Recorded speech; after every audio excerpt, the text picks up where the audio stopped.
ডুমডুমাৰ বাইপাছ হৈ পৰিছে অবৈধ গৰু বেপাৰৰ কৰিডৰ। গাঁও প্ৰধানৰ ভুৱা চহী মোহৰেৰে গৰু সৰবৰাহ ডুমডুমাত।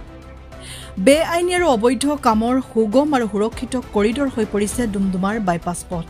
হয়, অৰুণাচলৰ পৰা কাঠৰ লগতে অবৈধভাৱে গৰু সৰবৰাহৰ কৰিডৰ হৈ পৰিছে ডুমডুমা বাইপাছ।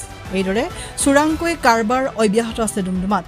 আজি পুৱাই চামদাং চাবাগিচাৰ একাংশ সচেতন যুৱকে ডুমডুমা বাইপাছত এখন অবৈধ গৰু ভৰ্তি বোলেৰো বাহন জব্দ কৰিবলৈ সক্ষম হয়। বাহনখনত পাণ জপা দি ভৰ্তি কৰি অনা 11টাকৈ গোধনৰ নথিপত্ৰ পৰীক্ষা কৰোঁতে ওলায় প্ৰশাসনৰ চূড়ান্ত গাফিলতি।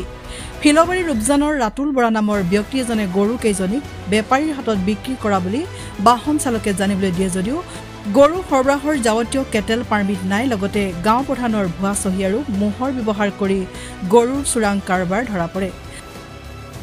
উল্লেখযোগ্য যে পানীখোৱা গাঁৱৰ গাঁও প্ৰধানৰ চহী মোহৰ থকা কাগজৰ জৰিয়তে গাভৰু ভেটিৰ পৰা 11জনী গৰু আনি থকা হৈছিল। কিন্তু পানীখোৱা গাঁৱৰ গাঁও প্ৰধানে গৰু বেপাৰীৰ হাতত থকা চহী মোহৰ তেওঁৰ নহয় বুলি প্ৰকাশ কৰাৰ পিছত ডুমডুমা আৰক্ষীয়ে গৰুসহ বাহন জব্দ কৰে। ৰাতুল বৰা নামৰ যুৱকজনে গৰু চোৰৰ সন্দৰ্ভত 6বাৰতকৈ অধিক জেল গৈছে আৰু গাঁৱৰ ৰাইজে এঘৰীয়া কৰি থৈছে।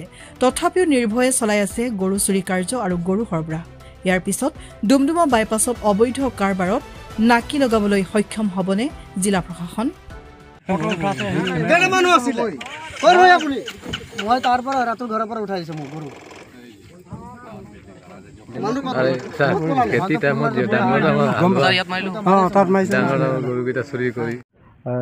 আজি ৰাতিপুৱা ৰাতি 5টামান বজাত এখন এই আপুনি দেখিছে বলেৰো ট্ৰাকখনত 11টামান গৰু লৈ এজন ব্যক্তিয়ে গাড়ীখন বাইপাছেদি লৈ আহিছিলে। সেই সময়তে আমাৰ চামদাঙৰ কেইজনমান স্থানীয় ৰাইজে তেওঁ গাড়ীখন ৰখাই সোধপোছ কৰে। সোধপোছ কৰোঁতে তেওঁলোকে দেখা পালে যে ইয়াত 11টা গৰু কাগজ পত্ৰবিহীন হৈ সিহঁতে নগাঁৱলৈ লৈ গৈছিলে, ফিলবাৰীৰ পৰা নগাঁৱলৈ লৈ গৈছিলে।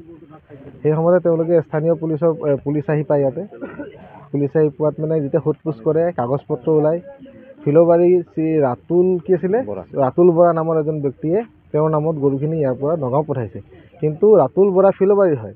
ফিলবাৰী হোৱা স্বত্বেও সি আমাৰ পানীখোৱা গাঁওবুঢ়াৰ নামত ডকুমেণ্টছ ওলাইছে গৰু।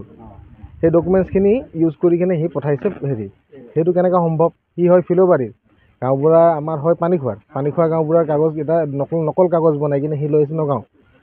আৰু দ্বিতীয়তে হ'ল আপোনাৰ গাড়ীখনৰ আমি চেক কৰিলোঁ ইণ্টাৰনেটত, গোটেইখিনি কাগজ ফেইল আছে। আপোনাৰ পলিউশ্যন, ইঞ্চুৰেঞ্চ, আপোনাৰ টেক্স যি থাকে গোটেইখিনি ফেইল। এই কেটেল পাৰ্মিট নাই। আমি সোধপোছ কৰিলোঁ, কেটেল পাৰ্মিট নাই। ইহঁতৰ এইটো আমাৰ এইটো পূৰা 100% চিয়'ৰ যিহেতু চুৰি গৰু হয়। ইয়াত আৰু বেলেগ হেৰি নাই, সন্দেহ নাই, এইটো চুৰি গৰুৱে হয়। কাৰণ আমাৰ চামদাং এলেকাত বহুত গৰু হেৰাই আছে। আমি কমো চামদাং আৰু এৰাং এলেকাত আমাৰ ৰাতি দিনে গৰু চুৰ হৈ আছে। গতিকে আমি প্ৰশাসনক অনুৰোধ জনাইছোঁ, আপোনালোকে এইটো বিষয়ে অলপ কঠোৰ ব্যৱস্থা ল'ব লাগে। এই ৰাতুল বৰা নামৰ ব্যক্তিজনক অতি শীঘ্ৰে তেখেতক এৰেষ্ট কৰিব লাগে আৰু আমাৰ গাড়ীখন আপোনালোকে চিজ কৰক, তাকে আমি অনুৰোধ জনাইছোঁ। আৰু গৰুখিনি উচিত ব্যৱস্থা কৰি গৌশালা বা কেনেকৈ কিবা এটা মাধ্যমত ধৰক আপোনালোকে তাত পঠাই দিব লাগে। ধন্যবাদ। গাঁওবুঢ়াৰ ছিগনেচাৰটো মেচ কৰি চালোঁ, এইটো ৰাতুল বৰাই যিটো ছিগনেচাৰ দিছে এইটো ভুৱা ছিগনেচাৰ হয়। এতিয়া ওলাই পৰিছে, পুলিচেও তাত ছিগনেচাৰটো মেচ কৰিছে কিন্তু নিমিলিলে। গতিকে আমি প্ৰশাসনক অনুৰোধ জনাইছোঁ আৰু দাবী জনাইছোঁ যাতে এই ৰাতুল বৰাক অতি শীঘ্ৰে এৰেষ্ট কৰিব লাগে।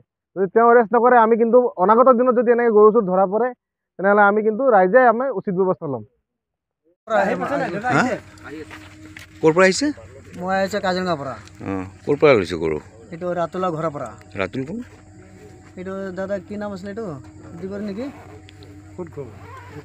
ৰাতুলৰ ঘৰ ক'ত? ৰাতুলৰ ঘৰ এইটো কি জেগা যে কয় তাৰ ভালকৈ চিনি নাপাওঁ। জেগাটো চিনি নাপাওঁ। ইয়াত লিখা আছে নেকি?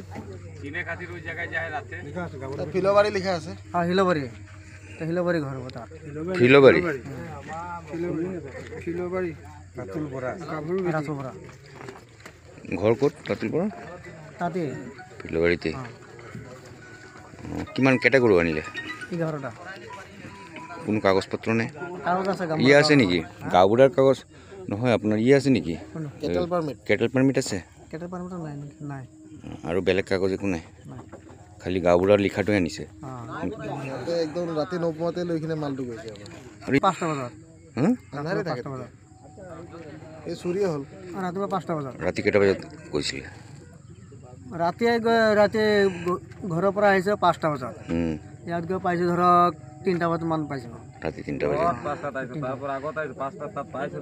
না 3টাত পাইছোঁ, তাৰপিছত 2 ঘণ্টা আৰাম কৰিছোঁ, তাৰপিছত 5টা বজাত। ইয়াতে গাড়ী ডকুমেণ্ট চব ফেল আছে। গাড়ী কাগজপত্ৰ? গাড়ী কাগজপত্ৰ মালিকে গম পাব। মালিকৰ নাম কি? গাড়ীৰ মালিকৰ নাম কি? কায়েম হালদাৰ। মালটো ক'ত লৈ গৈ আছিল? মালটো যাব চামগুৰি যাব। চামগুৰি? চামগুৰি কাৰ ওচৰত? চামগুৰি হাৰুণ ওচৰত।